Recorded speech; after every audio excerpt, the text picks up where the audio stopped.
हम बच्चे आए हैं गुरुवर,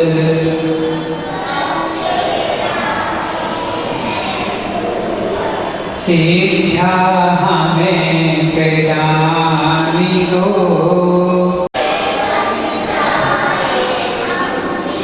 ऐसा हमको ज्ञान दो।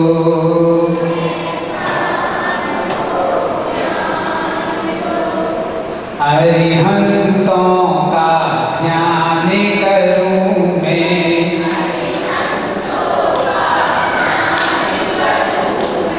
सिद्धों का मुझे भान हो,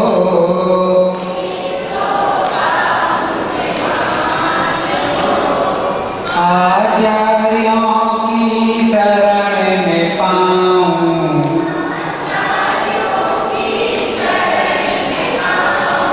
उपाध्याय सा ज्ञान हो,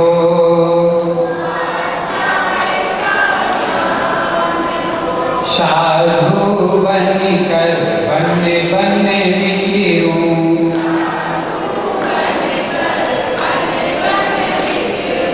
संयम का वरदान दो,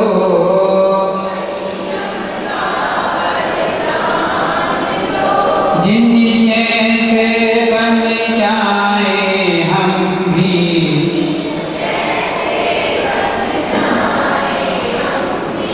ऐसा हमको ज्ञान दो,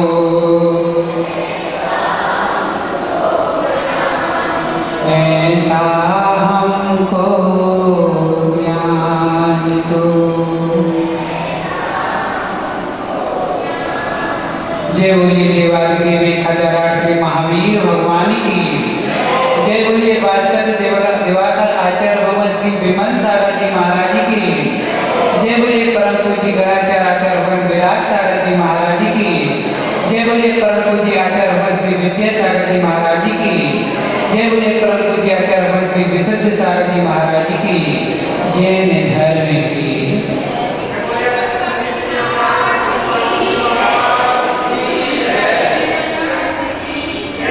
चलते हैं पुनः, पहले बच्चे लोग फिर बच्चे लोग। अक्षर पहले बच्चे लोग फिर बच्चे लोग, ठीक है। तो आपका स्थान पीछे। कहा जाता है कि ऐसी जगह बोलिए कि कोई न कहे चुप, ऐसी जगह बैठिए कि कोई न कहे उठ, ठीक है। तो अपने स्थान पे बैठे तो किसी को उठाने की जरूरत ना पड़े। ये पाठशाला बच्चों की, इसलिए बच्चों को पहले पढ़ा करो, फिर आप लोग जो बच्चे लोग हैं वो पीछे। अब आप लोग सोचते हो कि महाराज ये बच्चे लोगों को आप स्थान क्यों दे रहे हो, बच्चे लोगों पर ध्यान नहीं दे रहे हो। तो माँ 2 टाइम हम बच्चे लोगों पर ध्यान देते हैं और 1 टाइम बच्चे पर, ठीक है। और कहा जाता है कि अगर आपके यहाँ कोई गाय है और बछड़ा है तो तुम्हें 2-2 रस्सी बांध करके चलनी पड़ेगी उसे घर तक लाने के लिए। और आपके पास रस्सी नहीं है और दोनों को घर लाना है तो क्या करोगे, परेशान हो जाओगे।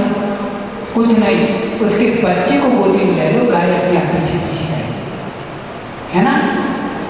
क्या गाय के बछड़े को अपने हाथ में पकड़ लो तो गाय अपने आप पीछे आएगी। इसलिए बच्चों को हम पकड़े हैं तो गाय अपने आप आएगी, ठीक है। आदि माता तो बच्चों के चक्कर में आ गई कि महाराज की पाठशाला में लेके आना पड़ता है कि हम भी बैठे। तो बच्चों ब्रह्मोकार क्या है बताइए। ब्रह्मोकार एक महामंत्र है, बहुत बढ़िया। हम मंदिर में जिन प्रतिमा के सामने कितनी बार द्रव्य चढ़ाते हैं, हाथ ऊपर करना, कोई आवाज नहीं करेगा। जब हम भगवान के सामने आते हैं तो कुंज जब चढ़ाते तो कितनी बार चढ़ाते हैं भगवान के सामने, खड़े होकर बोलिए। 5 बार। क्या चढ़ाते हैं बोलो, बताओ बताओ।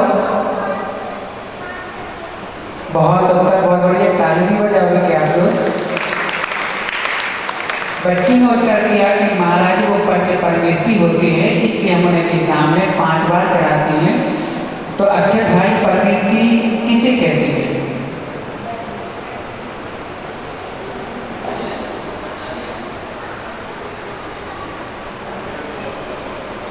तेजी से बोलो, जैसे तुम अपने दोस्तों के सामने बोलते हो। ये परमेष्ठी, परमेष्ठी कहते किसे हैं? ये परमेष्ठी है, लेकिन कहते किसे कहते हैं? नहीं मतलब कोई बात नहीं, रोज पाठशाला आओ तो पढ़ो, ठीक है। अभी तो बच्चे में नहीं हो, बच्चे ही हो, ठीक है ना। अपनी से नाम बच्चे लोगों में मिला। जो पंच परम पद में, जो पंच परम पद में स्थित होते हैं वो परमेष्ठी कहलाते हैं। बच्चों सुनो, जो पंच परम पद में स्थित होते हैं वो परमेष्ठी कहलाते हैं। तो पंच परम पद में कौन कौन है? अरहंत, सिद्धि जी, उपाध्याय जी, साधु जी। कौन कौन हो गए? माँ से बच्ची माँ अभी कुछ बोले, ये बच्चों की परीक्षा है, हम उनकी जड़ मजबूत कर रहे हैं ना। बच्चे बताओ कौन कौन, वैसे बताओ। अरहंत जी, सिद्धि जी, बताओ जल्दी। आचार्य जी, उपाध्याय जी, साधु जी। 5 हुए ना। फिर से बोलो कौन कौन है?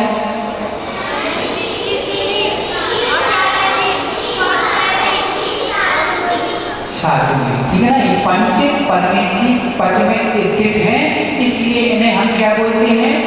परमेष्ठी। क्या बोलते हैं? परमेष्ठी बोलते हैं, ठीक है ना। अब ये बताना कि जब हम माँ जिरवाणी के सामने सम्मुख खड़े होते हैं तो क्या कितनी बार पुण्य चढ़ाते हैं? चलो भैया बताओ, चश्मा वाले। 4 बार क्यों चढ़ाते हैं?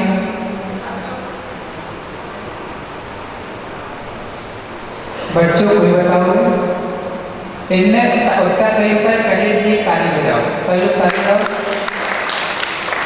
जिरवाणी माँ के सामने 4 बार पुण्य चढ़ाते हैं, इसलिए चढ़ाते हैं, सुनो अब ध्यान रखना है ना, क्योंकि हमारे जो अनुयोग होते हैं वो 4 होते हैं। कितने अनुयोग होते हैं? 4 होते हैं। प्रथमानुयोग, कर्णानुयोग, चरणानुयोग और द्रव्यानुयोग, ठीक है ना।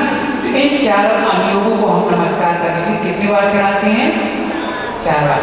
अब बताइए, आचार्य परमेष्ठी या साधु परमेष्ठी के सामने जब जाते तो कितनी बार पुण्य चढ़ाना चाहिए? अक्षर खड़े हो, कितनी बार पुण्य चढ़ाना चाहिए जिरवाणी माँ के साधु परमेष्ठी के पास? क्यों?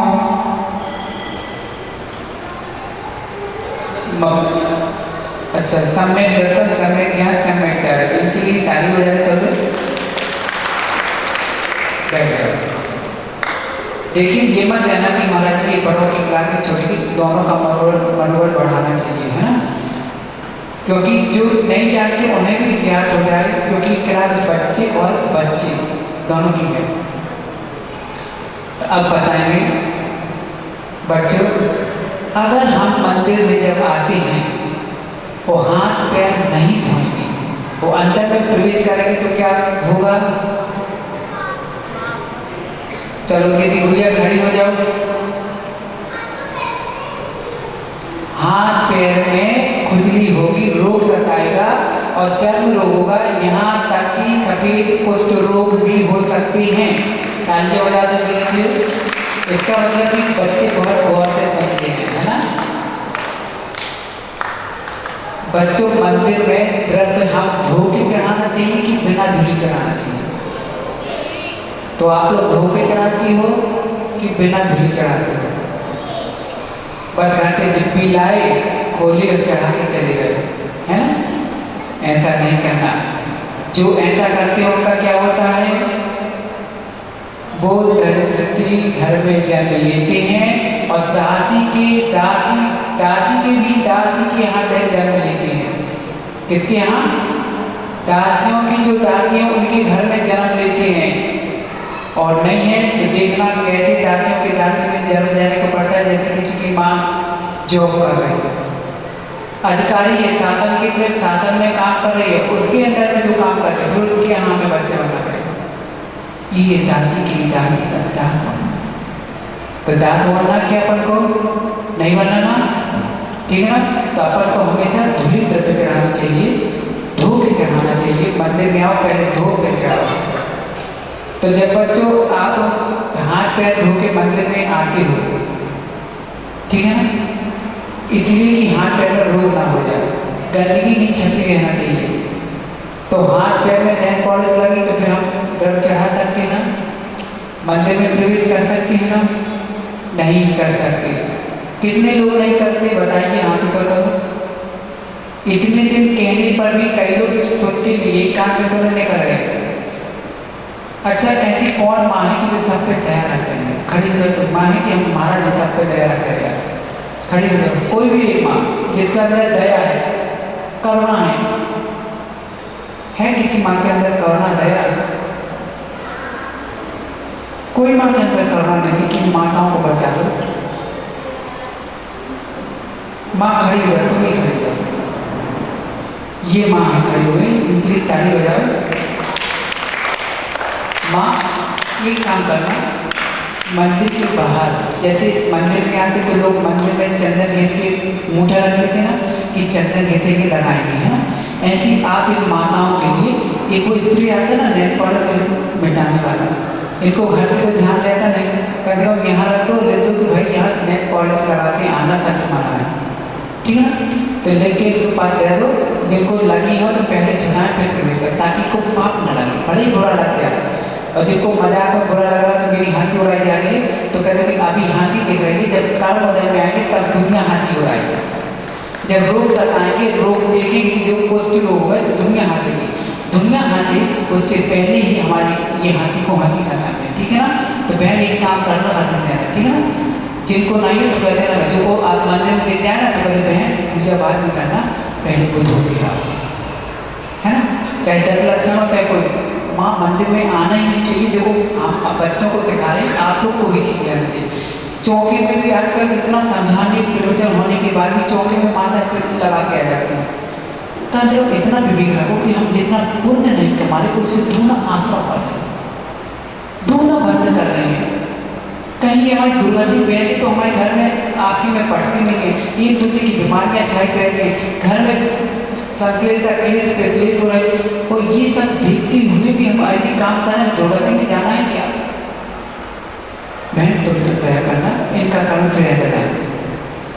अब बच्चों आज हम एक बात बताया आपको, जब भी मंदिर आए द्रव्य ध्यान गवासन से बैठ करके नमस्कार करें और अर्घ्य चढ़ाएं। उसके बाद मंदिर में एक तरफ जब चंदन लगा रहता ना, चंदन को माथे में लगाना चाहिए। जो पूजा करते उसे करते उन्हें तो उसे चंदन लगाना चाहिए।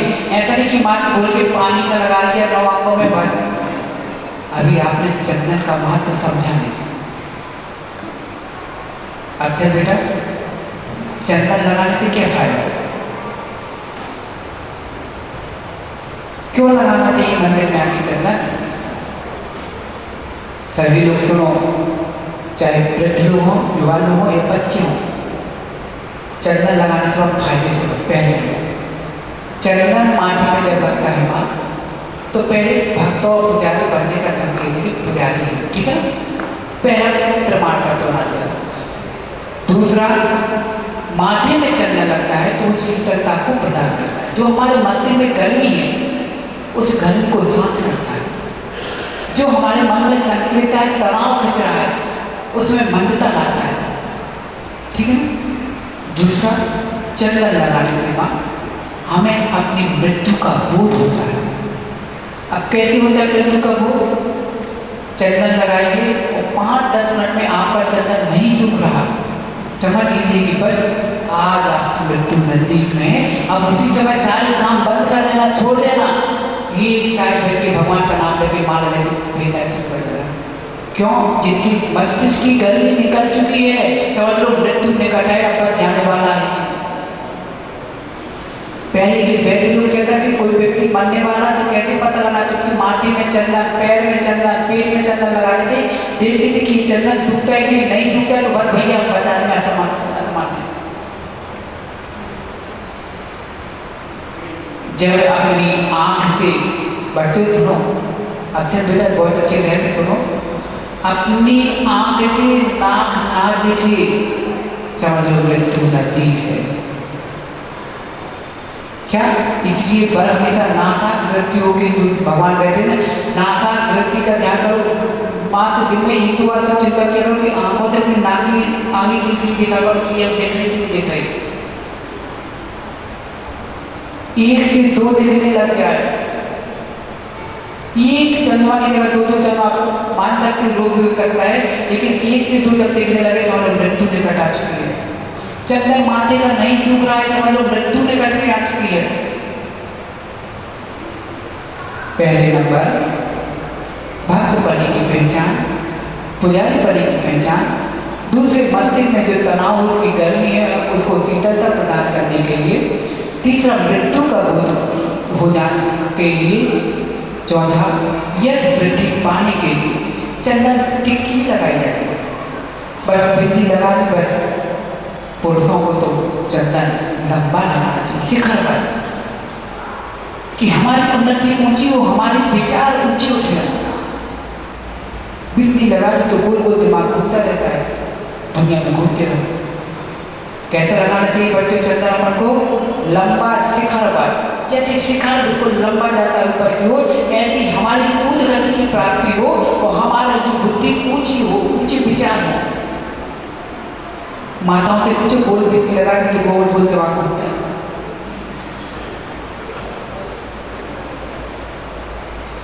तिलक हमेशा लंबा होना चाहिए, गोल नहीं। तीन लोग में राज्य करना है तो तिलक शिखरबद्ध होना चाहिए। मंदिर की शिखर भी लंबी गोल लंबी होती है, ऐसी तुम लोगों को तिलक लगाना है, इसलिए चंदन लगाना कभी मत भूलना। जिनको अपना दिमाग ठंडा रखना है चंदन लगाइए, जिनको अपनी बुद्धि या कीर्ति को बढ़ाना है तो तिलक लगाइए, जिनको अपनी मृत्यु का बोध करना है तिलक लगाइए, जिसे अपने भक्तपन की पहचान बनाना तो तिलक लगाइए।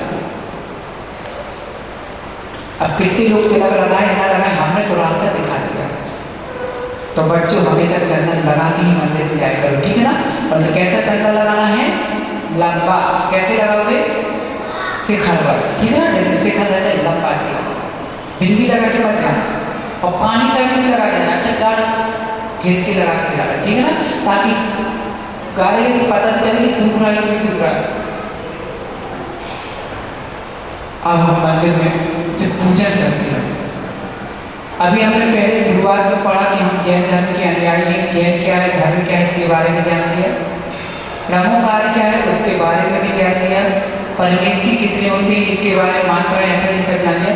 आज हम टॉपिक पर करते हैं कि हम मंदिर में पूजन करते तो किनकी करते हैं?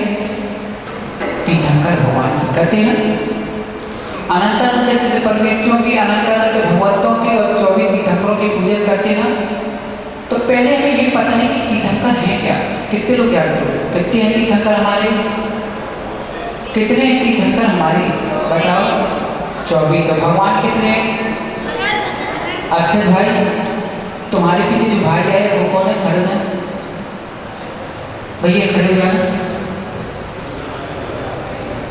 क्या नाम भैया का? पवन भैया, शंभव भैया, सामने आ जाओ। देखो शंभव भैया आपको बताएंगे कि हमें भगवान कितने हैं। शंभव भाई बता दो तो हमें भगवान कितने हैं?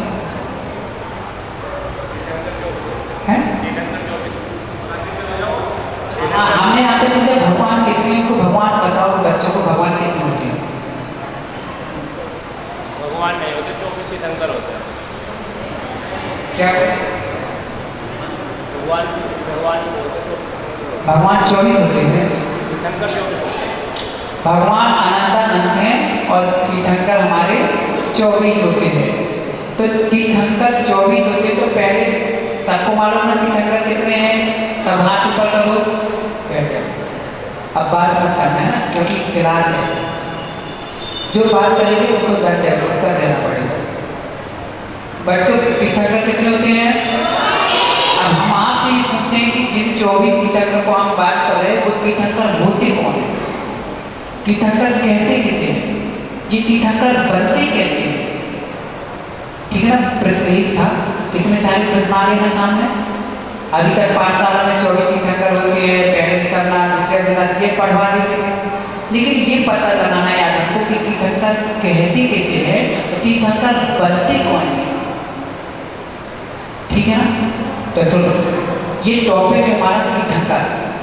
सुनना, जैसे रमकार को हमने टॉपिक को लेकर के आपको पढ़ाया तो एक दिन में रमकार के बारे में पता चल गया। अब 1 मिनट में देना आपको तीर्थंकर की याद दिलाते हैं। 16 कारण भावनाओं को उठा करके जो जीव विशुद्धि धर्म ध्यान करता है वो तीर्थंकर प्रकृति का बंध करता है। क्या करता है, तीर्थंकर प्रकृति का बंद करता है। तीर्थंकर कहते किसे है, तो जो धार्मिक तीर्थ को चलाए। कौन से तीर्थ को, धार्मिक तीर्थ को जो चलाता है वो तीर्थंकर कहलाता है। समझ रहे हैं बच्चों, बोलो, जो धार्मिक तीर्थ को चलाए वो तीर्थंकर कहलाते हैं। जो धार्मिक तीर्थ को चलाए वो तीर्थंकर कहलाते हैं। जो जीव 16 कारण भावनाओं को भाता है, ध्यान करके विशुद्धि को बढ़ाता है, वो जीव तीर्थंकर प्रकृति का बंध करता है। ठीक है ना, तीर्थंकर स्वर्ग लोक से च्युत होकर के, बोलो, च्युत होकर मतलब कि वहां से मृत्यु को प्राप्त, जब वहां से मरण होता है उनका, तो देवगति से जाके, देवगति से जब मरण होता है तो वो कहाँ आते हैं, तो बोलो, तीर्थंकर देवगति से मरण करके मृत्यु लोक में आते हैं, मां के गर्भ में आते हैं। ठीक है ना, कहां से आते हैं, स्वर्ग लोक से, वहां से च्युत होकर के मां के गर्भ में आते हैं।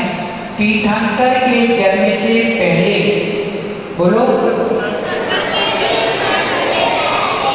तीर्थंकर के गर्भ में आने के पहले 6 माह है कुबेर रत्नों की वर्षा नगरी में करता है।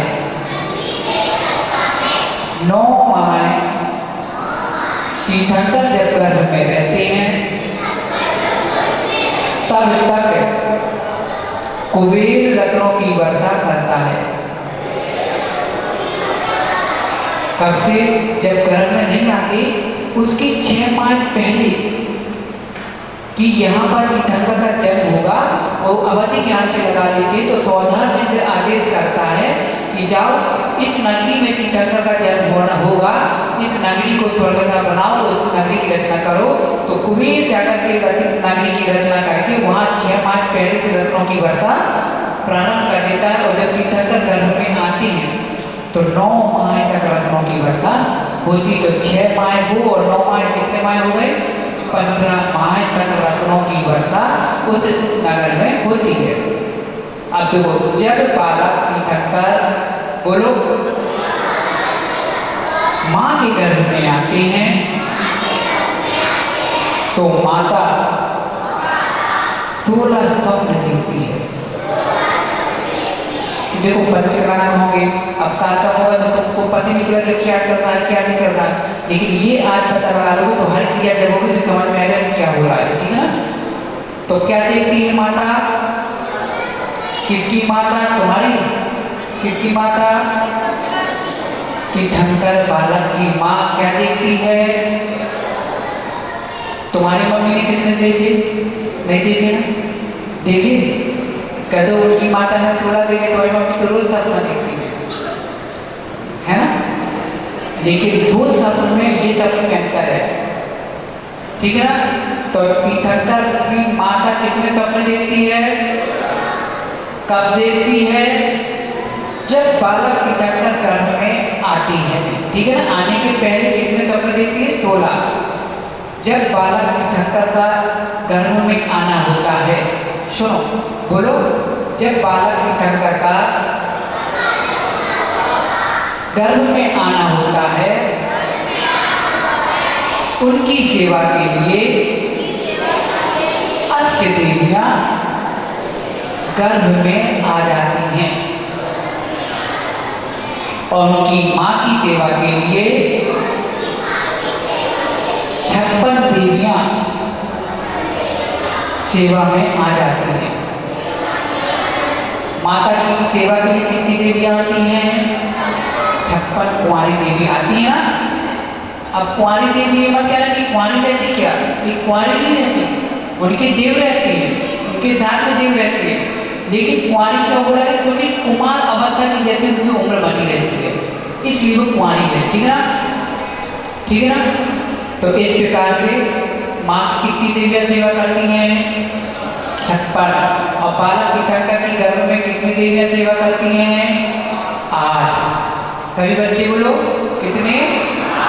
हम कल पूछेंगे, इसीलिए हम इस टॉपिक को रटवा रहे हैं, पढ़ा रहे हैं, ताकि तीर्थंकर के बारे में पता तो चले तीर्थंकर है क्या। अभी तक मात्र तीर्थंकर पढ़ लिया, तीर्थंकर के नाम याद कर लिए, चिन्ह याद कर लिए, माँ का बेटा बस, लेकिन इसके बारे में पता ही नहीं कि तीर्थंकर बनते कैसे हैं, होते कैसे हैं। ठीक है ना। जब बालक तीर्थंकर का जन्म होता है, बोलो, सौधर्मेंद्र अपने देवगढ़ परिवार सहित उस नगरी में आते हैं। बालक तीर्थंकर को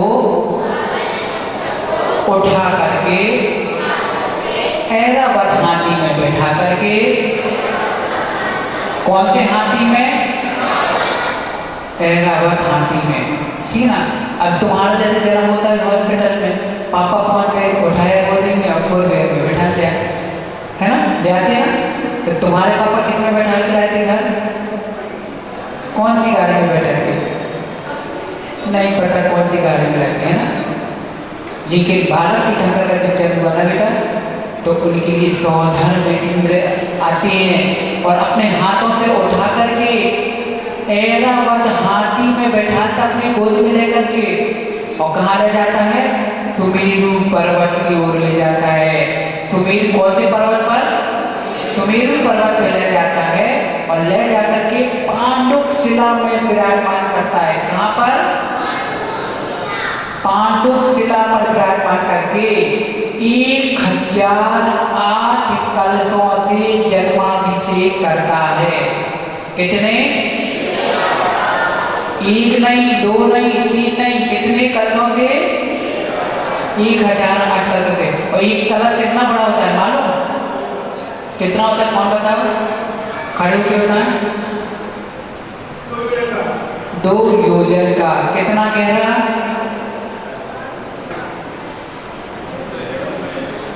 माँ पढ़ती ना, बताओ माँ। 4 योजन गहरा, 2 योजन चौड़ा, 4 योजन, 8 योजन बड़ा, 4 योजन गहरा। देखो बेटा, इतना बड़ा विशाल एक कलश, कितना बड़ा कि तुम्हारा पूरा यूपी नाप लिया जाए। ठीक है ना। तुम्हारा जितना सहारनपुर है ना, इतना बड़ा, इतनी तो उसकी पैंट ही नहीं बन पाएगी। वो तो कलश की बात छोड़ दो, जो कलश के नीचे पैंट लेती ना, आधी पैंट भी नहीं बन पाएगी, तुम्हारा सहारनपुर खत्म हो जाएगा।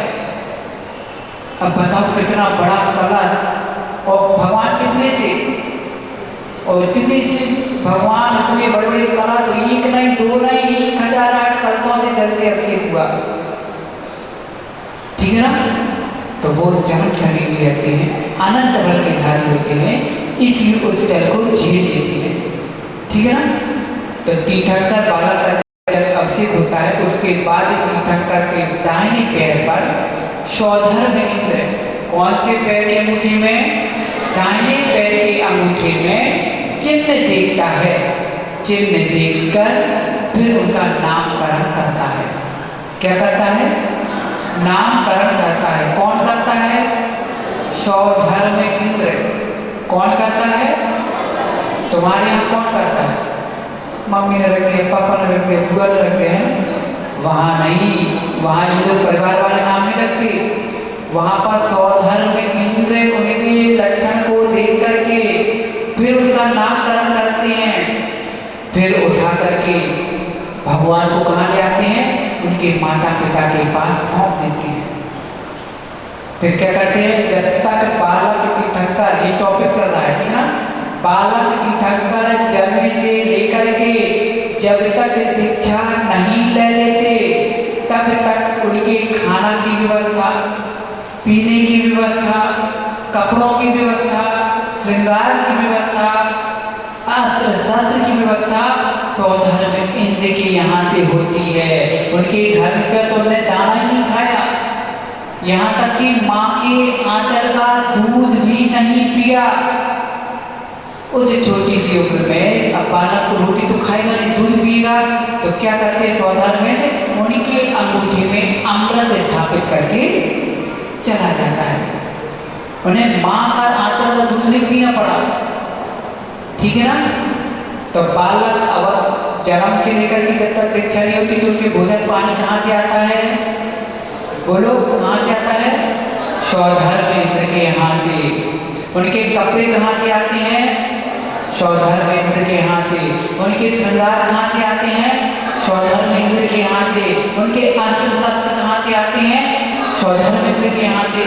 उनकी सारा जितनी व्यवस्था है बाल्यकाल से लेकर के जो दीक्षा जब करने लेते जो भी शौक होती है सारी सौधर्म इंद्र के यहाँ से। इतना पुण्य कमा के आते हैं। जब कोई दीक्षा बैराग होता है, सुनो, जब तीर्थंकर बालक को बैराग होता है वो दिगंबरी दीक्षा लेते हैं। कौन सी दीक्षा लेते हैं? कौन सी दीक्षा लेते हैं? दिगंबरी दीक्षा लेते हैं। दिगंबरी दीक्षा क्या कहलाती है? परिवार वालों से विरक्त होकर के, शरीर संसार भोगों से विरक्त होकर के, सभी से राग द्वेष से परे होकर के, शरीर से भी ममत्व हटाते हुए दिगंबरी दीक्षा धारण करना ही ज्ञानेश्वरी दीक्षा है, ठीक है ना। तो कौन सी दीक्षा लेती हैं? दिगंबरी दीक्षा, जिसमें अस्त्र शस्त्र वस्त्र सबका त्याग कर दिया जाता है। न तन में वस्त्र रहती है, न अस्त्र रहती है, न शस्त्र रहती है, दिगंबर भेष में डाले, वो होती दिगंबरी दीक्षा। बालक तीर्थंकर के शरीर में जो खून होता है उसका रंग कैसा होता है?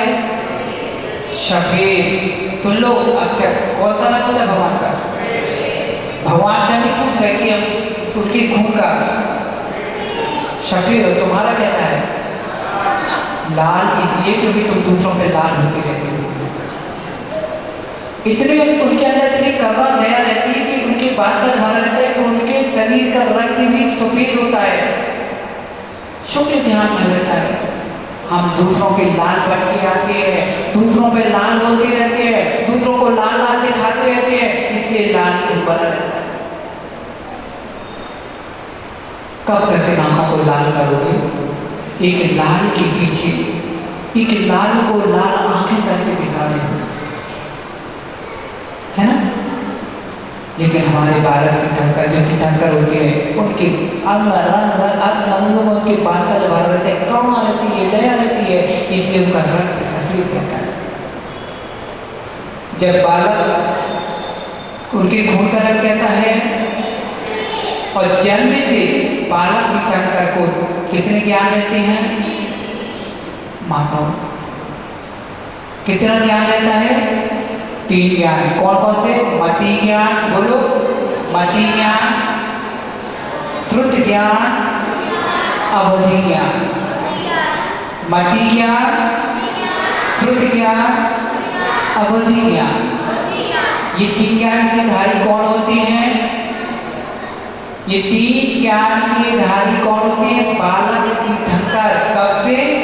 जन्म लेते ही, जन्म से उन्हें 3 ज्ञान होता है। किसको? बालक तीर्थंकर को। भैया खड़े होना, सामने वाले खड़े हो जाओ, खड़े हो जाइए। आने वाले भैया के पीछे नहीं गए, ये क्या नाम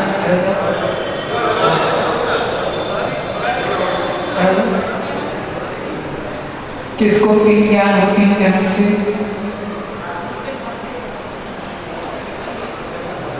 नहीं मालूम? अभी हम बता रहे थे ना, आप कहाँ बातों में लगे? बालक तीर्थंकर को जन्म से ही तीन ज्ञान होते हैं। किसको? बोलो, बालक तीर्थंकर को कब से होते हैं? जन्म से ही तीन ज्ञान होते हैं। कौन कौन सा ज्ञान? मति ज्ञान, श्रुति ज्ञान, अवधि ज्ञान। सभी बच्चे सुनो, देखो जो बातें करेंगे उन्हें खड़ा करते हैं, समझ लेना की बात कर रहा था, ठीक है ना? अब देखो, हम कोई पूछेगा तुम्हारे तीर्थंकर का जन्म से कितने ज्ञान होते तो क्या बताओगे?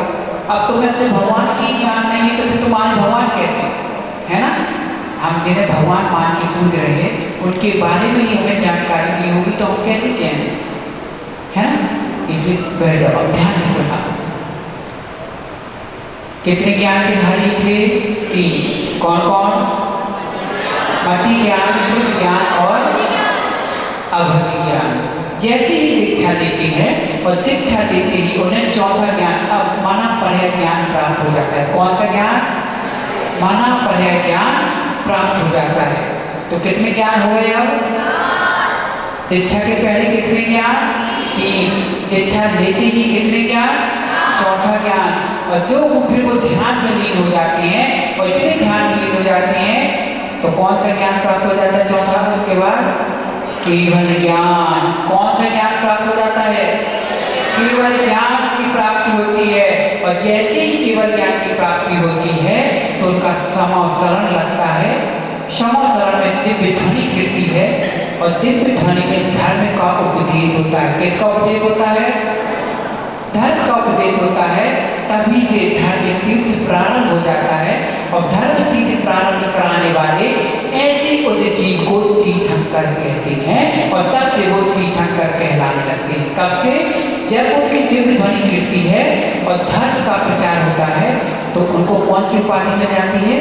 तीर्थंकर की पदवी मिल जाती है। तब से वो तीर्थंकर कहलाने लगते हैं। फिर उसके बाद योग का निरोध करके पुनः ध्यान में नहीं होते हैं और फिर वो इस शरीर को भी छोड़ करके कौन सी अवस्था को प्राप्त कर लेते हैं? सिद्ध अवस्था को प्राप्त कर लेते हैं और वो सिद्ध पर व्यक्ति बन जाते हैं। इस प्रकार से हमारे तीर्थंकर भगवान तीर्थंकर बन करके सिद्ध हो जाते हैं। बोलो सिद्ध पर व्यक्ति भगवान। आप बताइए कि मुनि अवस्था में कितने तीर्थंकर होते, कितने परमेश्वर होते हैं? बताइए दादाजी। हाँ बताइए।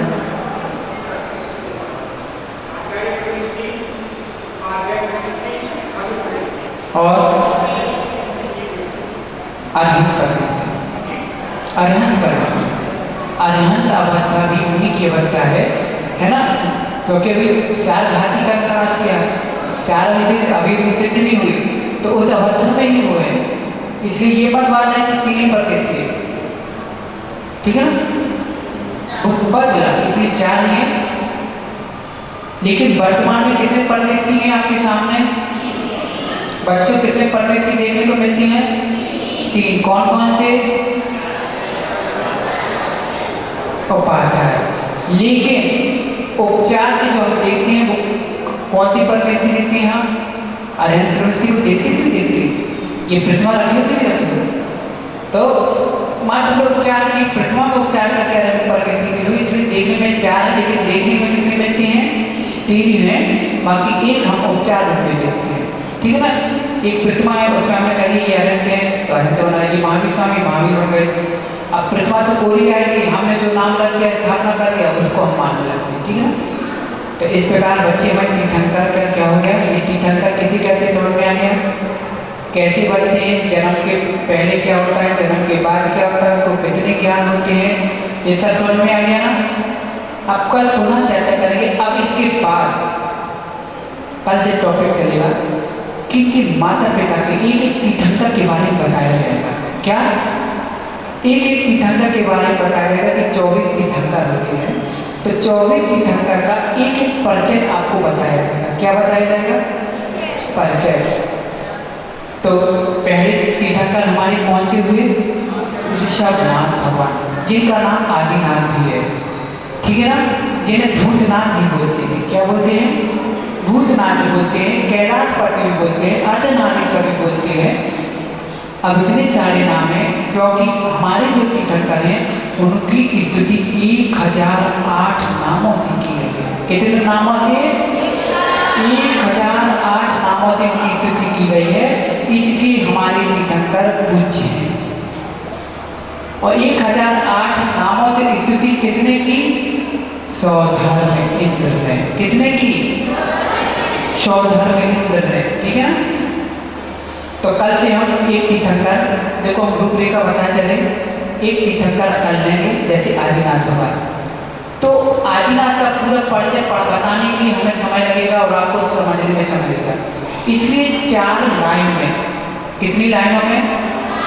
4 लाइनों में तीर्थंकर ऋषभ, पहले तीर्थंकर का परिचय दे दिया जाएगा कि पहले तीर्थंकर कौन है, उनके माता पिता का नाम क्या है, उनका जन्म कहाँ हुआ था, उनका चिन्ह क्या है, उनकी आयु कितनी थी, उनकी लंबाई कितनी थी, ठीक है ना।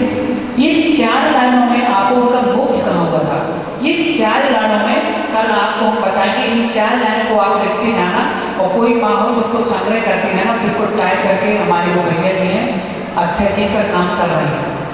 अब उनकी कृपा जब तक हो जाएगा आप तक के हाथों में आ जाएगी। वैसे उसने टाइपिंग का काम चालू कर दिया, करेक्शन भी हो गया, सब कुछ हो गया। और यहाँ पर 24 में सब कुछ चिपका दी जाएगी। आगे के रूप में 4 लाइनों में आप पूरे तीर्थंकर का परिचय पा लेंगे, ठीक है ना। अभी तक आपको तीर्थंकर के बारे में मालूम रहते उनकी लंबाई कितनी, शरीर कितनी, ऊंचाई कितनी। तो कल से हम जितने लोग आएंगे, पहले नंबर भगवान के शरीर का रंग बताया जाएगा। भगवान के शरीर के रंग के बाद भगवान कौन से भगवान कहाँ से मोक्ष है इसके बारे में बताया जाएगा। फिर उसके बाद में कल ही बताएंगे, उसके बाद में कौन से भगवान की लंबाई कितनी थी, क्या लंबाई कितनी थी और समय रहेगा तो आयु भी कल बता देंगे। फिर उसके बाद 4 लाइन के माध्यम से ये बताएंगे और रोज के एक तीर्थंकर की वैराग्य की कहानी सुनाई जाएगी कि कौन से तीर्थंकर को वैराग्य कैसे हुआ, तभी तो हम एक तीर्थंकर का पूरा परिचय प्राप्त कर पाएंगे। तो कौन से तीर्थंकर को कैसे वैराग्य हुआ उसके बारे में जानकारी, उनकी लंबाई, उनकी जो आयु, उनका चिन्ह, उनका मुख्य स्थान, उनका जन्म स्थान, उनके शरीर का रंग, ये सारी जानकारी आपको कल से मिलेगी। तो किस समय हो गया है, बोलो महावीर भगवान की जय। वैसे ये चार्ट आप तक पहुंच गए होंगे और ये चार्ट यहाँ चिपका भी देना बड़े करके 2 मिनट वाली स्थान ग्रहण करना था, इसको चिपका दें ताकि हर बच्चे को ना इसको पढ़ते देखते रहेंगे। और इसकी आपको फोटो कॉपी कराना तो अपने घर भी ले जा सकते हो, घर में भी देखते रहें, पढ़ते रहें तो और समझ में आ जाएगा।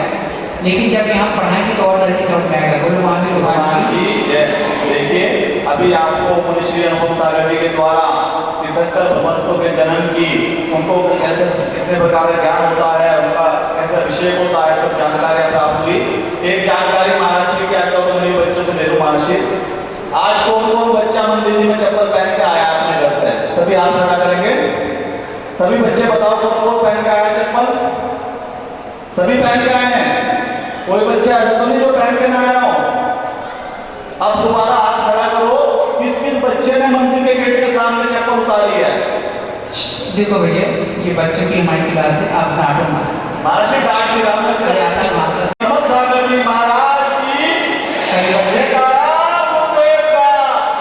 हाथ जोड़ लेंगे, हाथ जोड़ने के सभी बच्चे बोलेंगे भवनाशिनी भवतारिणी जिनेवाणी मातों को नमन।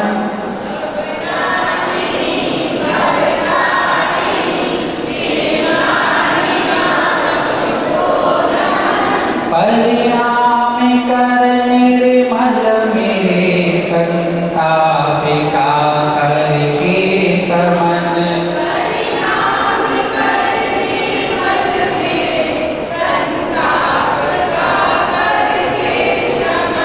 भवना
करना क्षमा हमें दूर करके बोधि पथ रख के सुमन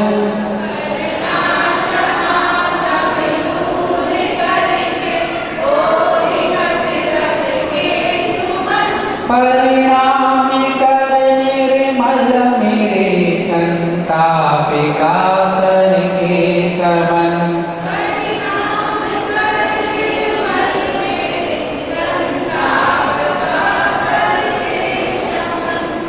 भवनाशिनी भवतारिणी जिनवाणी माँ तुमको नमन भवनाशिनी भवतारिणी तू ही गुरु तू ही प्रभु की शान और अभिमान है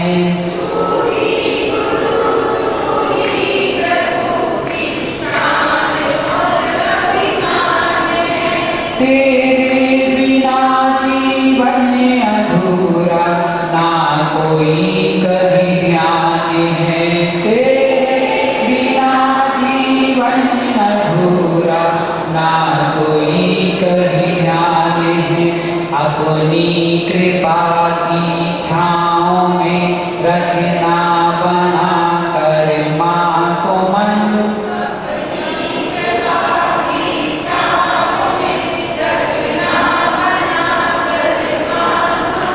परिणाम कर निर्मल मेरे संताप का करके समन परिणाम